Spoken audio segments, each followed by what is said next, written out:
अस्सलाम वालेकुम। आज मैं आप लोगों के लिए मोस्ट फेमस तुर्किश कोफ्ता कबाब की रेसिपी लेकर आई हूँ और इसे मैं हल्का सा देसी टच दूंगी। आइए देखते हैं हम इसे किस तरह से बना रहे हैं। मज़ीद अच्छी अच्छी रेसिपीज़ देखने के लिए मेरे चैनल को सब्सक्राइब करें और बेल आइकन को ज़रूर प्रेस करें ताकि हर आने वाली नई रेसिपी का नोटिफिकेशन सबसे पहले आपको मिल सके। तुर्किश कबाब बनाने के लिए मैंने यहाँ पे लिया है 500 ग्राम कीमा बीफ का। आप चिकन या मटन का भी इस्तेमाल कर सकते हैं। अब हम इसमें स्पाइसेस ऐड करेंगे जो कि कुछ यूँ है। सूरह मिर्च powder half tea spoon, crush खुश्क धनिया 1 टीस्पून, काली मिर्च क्रश हाफ टी स्पून। काली मिर्च जो है वो आप फौरन ही क्रश करके डालेंगे तो इसका टेस्ट आएगा, वरना तो वो बिल्कुल ऐसे पाउडर सा ही होता है। 1 टीस्पून जीरा पाउडर, नमक खसबे जायका, ये तमाम चीज़ें इसमें ऐड कर देंगे। साथ ही हम इसमें डालेंगे 1 अदद प्याज। इसे मैंने ग्रेटर से ग्रेट करके फिर इसका अच्छी तरह से रस निकाल लिया था। अब हम इसमें डालेंगे 2 टेबल स्पून भर के बेसन। इसे मैंने हल्का सा ड्राई रोस्ट कर लिया था, इससे बाइंडिंग बहुत अच्छी आती है। हरी मिर्चें डाल देंगे क्रश करके 2 टेबल स्पून।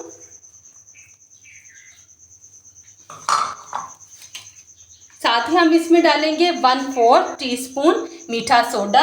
इससे हमारे कबाब बहुत ही सॉफ्ट बनेंगे। अब हम इन तमाम चीज़ों को अच्छी तरह से मिक्स कर लेंगे।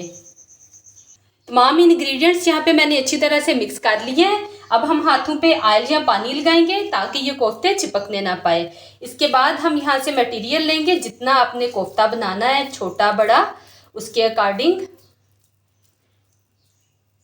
इस तरह से ये देखें। और इसी तरह मैं अपने तमाम कोफ्ते बना के तैयार कर लूँगी। कोफ्ता कबाब मैंने यहाँ पे बना लिए हैं। अब हम इनको फ्राई कर लेंगे। ऑयल को मैंने अच्छी तरह से गर्म कर लिया। गर्म करने के बाद मैंने इसकी हीट मीडियम कर दी थी। अब हम इसमें अपने कोफ्ते डालेंगे और इन्हें अच्छी तरह से हर साइड से फ्राई कर लेंगे।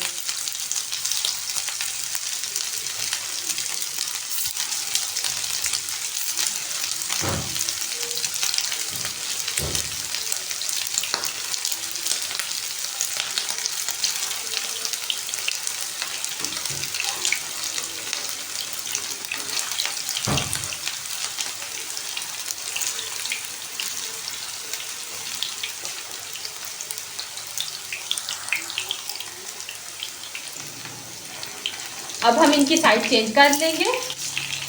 डालते ही आपने इन्हें उलट पलट नहीं करना, वरना ये टूट जाएंगे। जब आपको लगे कि इसकी साइड गोल्डन हो गई है फिर आपने इसे टर्न करना।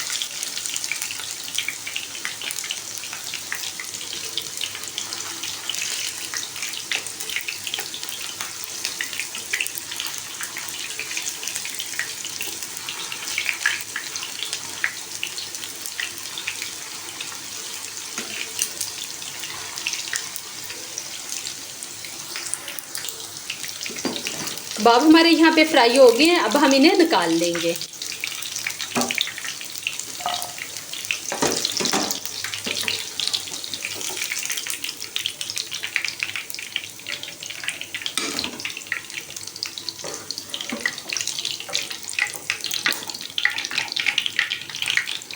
कबाब मैंने निकाल लिए हैं। अब हम इनकी ग्रेवी तैयार कर लेंगे।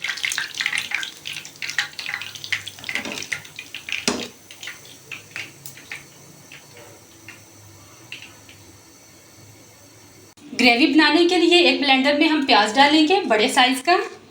साथ ही हम इसमें 2 हरी मिर्चें ऐड कर देंगे और दही डाल देंगे 6 to 7 टेबल स्पून। इसमें कोई बहुत ज़्यादा हमें ग्रेवी नहीं चाहिए होती, बस हल्की सी कोटिंग ही करनी होती है। अब हम इसको ब्लेंड कर लेंगे। तमाम चीज़ों को मैंने यहाँ पे ब्लेंड कर लिया है। सेम बर्तन में जिसमें मैंने कोफ्ते फ्राई किए थे उसी में से बाकी ऑयल मैंने हटा दिया, सिर्फ 2 टेबल स्पून रहने दिया है। अब हम इसमें ग्रेवी डाल देंगे और आपने इस बात का ध्यान रखना है कि ऑयल गर्म ना हो, क्योंकि इसमें दही है और अगर ऑयल बहुत ज़्यादा गर्म होगा तो ये डालते ही फट जाएगी। अब हम इसको अच्छी तरह से भून लेंगे।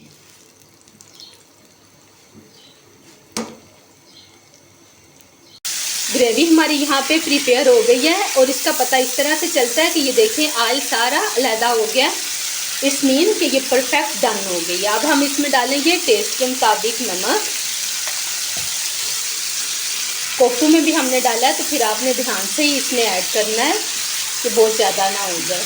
मिक्स करेंगे और साथ ही हम इसमें फ्राई किए हुए कोफ्ता कबाब डाल देंगे। डाल के इन्हें अच्छी तरह से मिक्स करेंगे कि ग्रेवी की कोटिंग इनके ऊपर आ जाए। कोफ्तों को ग्रेवी के साथ अच्छी तरह से मिक्स करने के बाद अब हम इसमें कुछ वेजिटेबल्स ऐड कर देंगे, जिन्हें मैंने राउंड शेप में काट लिया है। शिमला मिर्च है, टमाटर और प्याज। आपके पास जो भी वेजिटेबल्स अवेलेबल हों या अपने टेस्ट के मुताबिक आप इसमें एडिशन कर सकते हैं। डाल के इन्हें मिक्स करेंगे। बस इस चीज़ का ध्यान रखना है कि ये वेजिटेबल्स हमारी बहुत ज़्यादा सॉफ्ट ना हो जाएं। यूँ बस 1 मिनट के लिए हम इन्हें मिक्स कर लेंगे। क्रंची क्रंची सी जब होती हैं तो फिर वो बहुत मज़े की लगती हैं। रेसिपी हमारी यहाँ पे प्रिपेयर हो गई है। अब हम इसको डिश आउट कर देंगे। बिस्मिल्लाह। और ये बहुत ही मज़ेदार तुर्किश कोफ्ता कबाब यहाँ पे तैयार हो गए हैं। आप लोग इसको ज़रूर ट्राई कीजिएगा, बहुत ही मज़े के बनते हैं। एक जैसे खाने खा खा के वैसे भी बंदे की तबीयत उकता जाती है, तो इसलिए आप इस रेसिपी को मेरे कहने पे एक दफ़ा मस्ट ट्राई कीजिएगा।